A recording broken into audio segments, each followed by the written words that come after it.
असम जातीयतावादी युवा छात्र परिषद में तिथि हेकपेन AJYCP लापेन anti corruption youth power of Assam में तिथि हेकपेन ACYPA अतुम पेन उत्पल दे पु इनुद मेफु बेंगली सुरक्षा समिति अपु थाकबो कजना लं फेरांके आमे केफा অসম জাতীয়তাবাদী যুৱ ছাত্ৰ পৰিষদ কাৰ্বি জিলা সমিতিৰ তৰফৰ পৰা তথা দুৰ্নীতি বিৰোধী যুৱ শক্তিৰ তৰফৰ পৰা আপোনালোকক আন্তৰিক অভিনন্দন শুভেচ্ছা জ্ঞাপন কৰিছোঁ আৰু আজি আমি সংবাদমেলখন আয়োজন কৰাৰ বিষয়টো হৈছে কি আজি কেইদিনমানৰ আগতে বঙালী সুৰক্ষা মঞ্চ বুলি এটা সংগঠনৰ স্বয়ংভূৰ সভাপতি উৎপল দে নামৰ এজন ব্যক্তিয়ে সোশ্যাল মিডিয়াত কিছু কটু মন্তব্য ৰাখিছিলে তেখেতে সেই কটু মন্তব্য ৰখাৰ কাৰণে আজি আমি বোকাজান থানাত ভাৰপ্ৰাপ্ত আৰক্ষী বিষয়ালৈ এখন তেখেতৰ নামত আমি এখন এজাহাৰ দাখিল কৰিছোঁ আৰু আমি ক'ব বিচাৰিছোঁ যে উৎপল দে নামৰ ব্যক্তিজনে তেওঁ সোশ্যাল মিডিয়াত বক্তব্য ৰাখিছে যে অসমৰ প্ৰথম মুখ্যমন্ত্ৰীজন তথা ভাৰতৰত্ন গোপীনাথ বৰদলৈয়ে অসমখন হেনো পূব পাকিস্তানৰ লগত সামিল কৰিবলৈ ষড়যন্ত্ৰ কৰিছিলে আৰু সেই ষড়যন্ত্ৰ বোলে নেতাজী সুভাষ চন্দ্ৰ বসুৰ ককাকেহে বোলে অসমখন বচাইছিলে তেওঁতে এনেকুৱা বিৰূপ আৰু অবাঞ্ছনীয় মন্তব্য ৰাখিছে এইটোৱে আমাক ক্ষুণ্ণ কৰি তুলিছে আৰু দ্বিতীয়তে তেখেতে আৰু এটা বিৰূপ মন্তব্য কৰিছে কি অসমীয়া জাতিৰ স্বাভিমান তথা সন্মান এটা জাতিৰ ভাষা সংস্কৃতিৰ এটা সন্মান হৈছে সাহিত্য এই অসম সাহিত্য সভাৰ বোলে প্ৰথম মানে সৃষ্টিকৰ্তা মানে সাহিত্য সভাৰ প্ৰথম বোলে বঙালী মানুহেহে বোলে সাহিত্য সভা তেওঁলোকে গঠন কৰিছিলে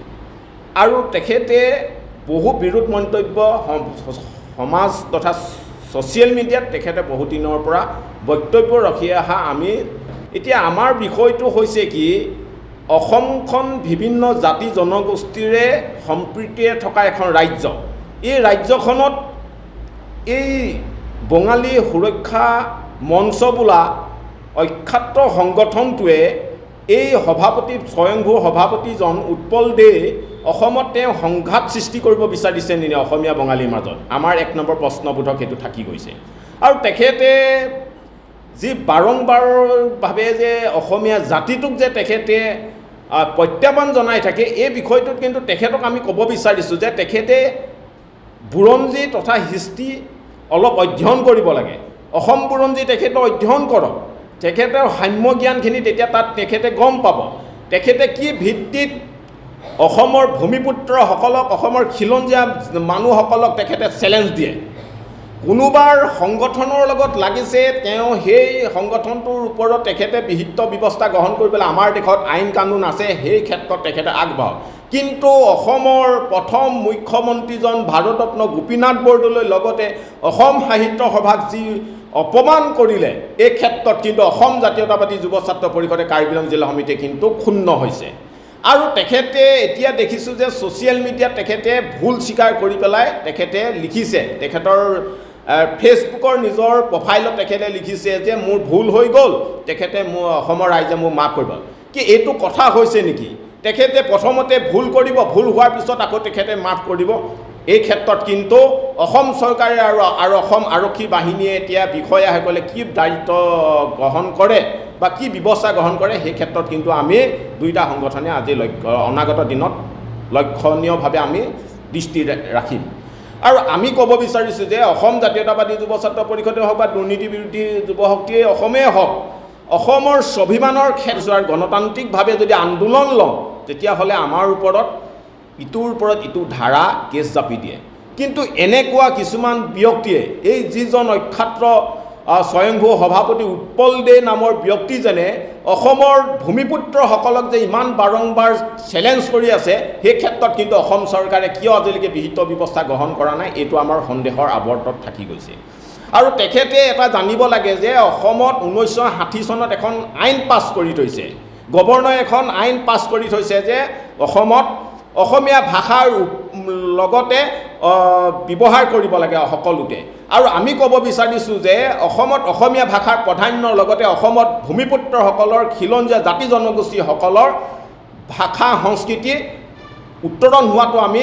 মনে কামনে বিচাৰোঁ। কিন্তু কিছুমান ক্ষেত্ৰত তেওঁলোকে যিটো আমাক দাবী ধমকি দি আছে, কিন্তু যুৱ ছাত্ৰ পৰিষদে হওক বা দুৰ্নীতি বিৰোধী যুৱ শক্তি অসমে হওক বা কিন্তু আমি বহি নাথাকোঁ। কিন্তু চৰকাৰে ইয়াক এই ক্ষেত্ৰত উচিত পদক্ষেপ গ্ৰহণ কৰিব লাগিব অনাগত দিনত। যদি এই ক্ষেত্ৰত যদি উচিত পদক্ষেপ গ্ৰহণ নকৰে তেতিয়াহ'লে কিন্তু আমি ভাবিবলৈ বাধ্য হ'ম যে চৰকাৰখনে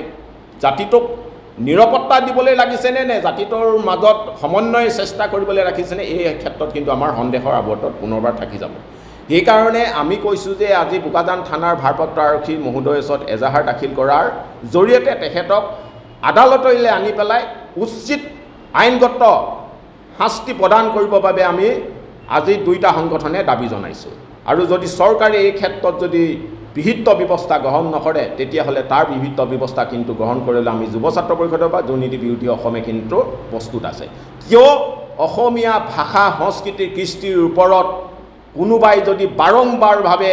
আক্ৰমণ কৰিব, অসমৰ খিলঞ্জীয়া জাতি জনগোষ্ঠীসমূহৰ যদি ভাষা সংস্কৃতিৰ ওপৰত যদি বাৰম্বাৰ যদি আক্ৰমণ কৰি থাকে তেতিয়াহ'লে এই ক্ষেত্ৰত কিন্তু আমি বহি নাথাকোঁ। এই ক্ষেত্ৰত কিন্তু পৰৱৰ্তী সময়ত আমি আপোনালোকৰ আজি সংবাদ মাধ্যমৰ জৰিয়তে অৱগত কৰিছোঁ। সংবাদ মাধ্যম সাংবাদিকসকল, পোনপ্ৰথমে আমাৰ দুৰ্নীতি বিৰোধী যুৱ শক্তি অসম আৰু অসম জাতীয়বাদী যুৱ ছাত্ৰ পৰিষদৰ তৰফৰ পৰা আপোনালোকক অভিনন্দন জ্ঞাপন কৰিছোঁ। আমি মূল উদ্দেশ্যত আহিছোঁ, আমাৰ সংবাদমেল মূল উদ্দেশ্য দিয়া হৈছে যি আপোনাৰ উৎপল দে নামৰ ব্যক্তিজনে আপোনাৰ পোনপ্ৰথমে আমাৰ মুখ্যমন্ত্ৰী অসমৰ মুখ্যমন্ত্ৰী গোপীনাথ বৰদলৈ আৰু অসম সাহিত্য সভাৰ যি আপোনাৰ তেওঁ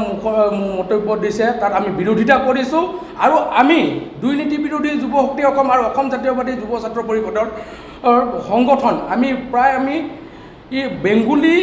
আৰু অন্যান্য আমি ভাই হিচাপে আমি তেওঁলোকৰ লগত মিলিজুলি কৰি থাকিব লৈছোঁ। কিন্তু কিছু ব্যক্তি নেতাসকলে তেওঁলোকে কি কৰিছে, তেওঁলোকে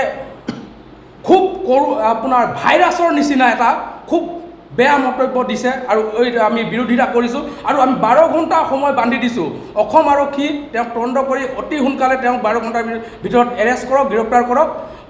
যদি তেওঁক অনাগত গ্ৰেপ্তাৰ নকৰে তেনেহ'লে আমি তেওঁক কঠোৰ